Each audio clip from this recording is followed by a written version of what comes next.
அன்பான மாதா தொலைக்காட்சி நேயர்களுக்கு வணக்கம். இன்றைய நிகழ்ச்சியில் நம்ம பார்க்க போகிறது skin problem and hair care. இப்போ ஸ்கின்ல அப்படின்னு பார்த்தோன்னா நமக்கு அலர்ஜி, அர்டிகேரியா, அங்கங்கே எறும்பு கடிச்சாற் போல் தடி தடிப்பாக வரலாம், அல்லது ரெட்டிஷாக கோடு கோடாக வரலாம். சில பொருட்கள் சாப்பிட்ட உடனே நமக்கு அலர்ஜி பண்ணும். ஒவ்வாமை, நிறைய காரணங்கள் ஒவ்வாமைக்கு.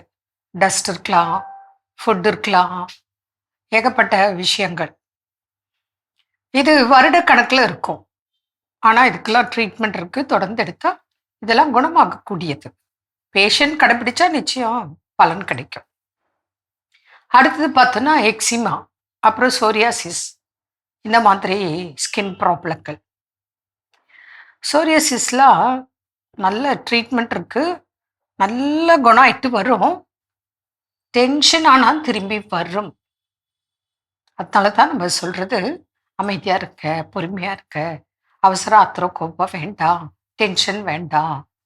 அது ஒன்று. அடுத்தது சில உணவுகள், இப்போ சோரியாசிஸ்க்குன்னு சில உணவுகள் இருக்குது, அதெல்லாம் கட்டாயம் சாப்பிடக்கூடாது.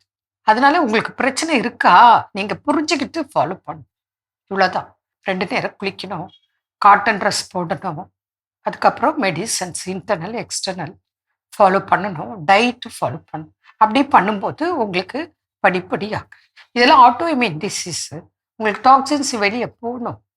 இப்போ பார்த்தீங்கன்னா சோரியாசிஸும் ஆர்த்ரைட்டிஸும் சேர்ந்து சோரியாட்டிக் ஆர்த்ரைட்டிஸ் வரும்.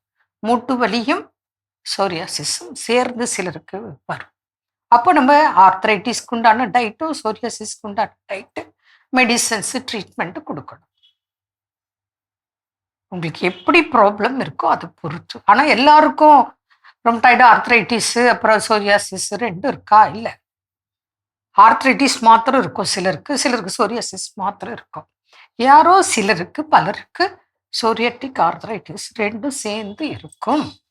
அப்போ அவங்களுக்கு அதுக்கு தகுந்த மாதிரி நம்ம கொடுக்கணும். அதே போல தான் இப்போ தலையில் பொடுகு வந்துட்டோம். சோரியாசிஸ்னால எக்கச்சக்கமான பொடுகு தொல்லை. அது சோரியாசிஸே தலையில் படப்படையாக உட்காந்துரும்.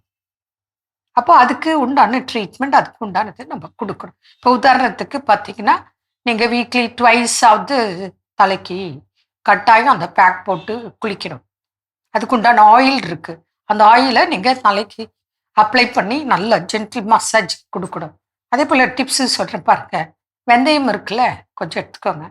ஒரு 1/2 டம்ளர் பாலில் நைட்டு ஊற வச்சுருங்க. இப்போது ஜென்ஸுனா 1 ஸ்பூன், 1 டேபிள் ஸ்பூன் போதும். லேடிஸ்னால் அவங்க முடி இருக்கிறத பொறுத்து 2 டேபிள் ஸ்பூன், 3 டேபிள் ஸ்பூன் கூட தேவைப்படும். நல்லா 1/2 டம்ளர் பாலில் ஊற வச்சிருங்க. காலையில் அதோட நீங்கள் என்ன பண்ணணும், கொஞ்சம் வேப்பிலை 1 பிடி, செம்பருத்தி இலை ஒரு 10 போட்டுருங்க. போட்டுட்டு இந்த வெந்தயம் எல்லாத்தையும் அரைச்சிருங்க. அரைச்சிட்டு பேஸ்ட்டு கிடைக்கும்.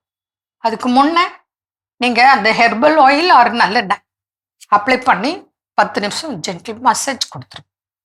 அதுக்கப்புறம் இந்த பேக்கை அப்ளை பண்ணுங்க. தலையில் ஃபுல்லாக போட்டு பேக் பண்ணி மினிமம் 10 மினிட்ஸு, மேக்ஸிமம் 2 ஹவர்ஸ் கூட. அது பாடி ஹீட் உள்ளவங்களுக்கு 2 ஹவர்ஸ் கூட ஒன்றும் பண்ணாது.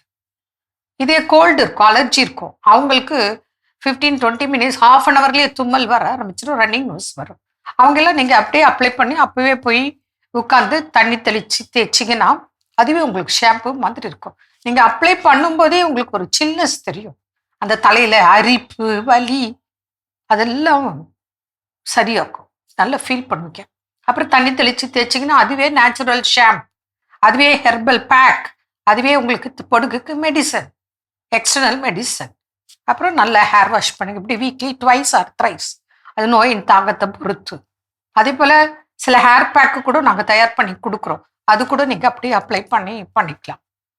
அதே போல் இன்னைக்கு முடி உதிர்தல், பொடுகுனால கட்டாயம் முடி கொட்டும். சம்மர்னால, பாடி ஹீட்டுனால முடி கொட்டும். அதெல்லாம் உங்கள் பிரச்சனை என்ன, எதனாலன்னு கண்டுபிடிச்சி எல்லாத்துக்கும் ட்ரீட்மெண்ட் இருக்குது. நல்ல காய்கறி, கீரை, பழங்கள் எல்லாம் சாப்பிடுங்க. சிலருக்கு நான்வெஜ்ஜையே நாங்கள் சாப்பிட சொல்லுவோம். அது பேஷண்ட் கண்டிஷன் பொறுத்து. எல்லாருக்கும் நான்வெஜ் சாப்பிடக்கூடாது, எல்லாருக்கும் இது சாப்பிடக்கூடாது, அது சாப்பிட, அப்படி கிடையவே கிடையாது. அதனால் உங்கள் பாடி கண்டிஷன், உங்கள் ப்ராப்ளம் என்ன, அதுக்கு தகுந்த டயட்டு, அதுக்கு தகுந்த ஆயுர்வேதிக் மெடிசின்ஸ் அட்வைஸ் பண்ணுவோம். ஃபாலோ பண்ணுங்க, பலன் பெறுங்க. மீண்டும் நாளை சந்திப்போம். நன்றி. அன்னை மரியே வாழ்க.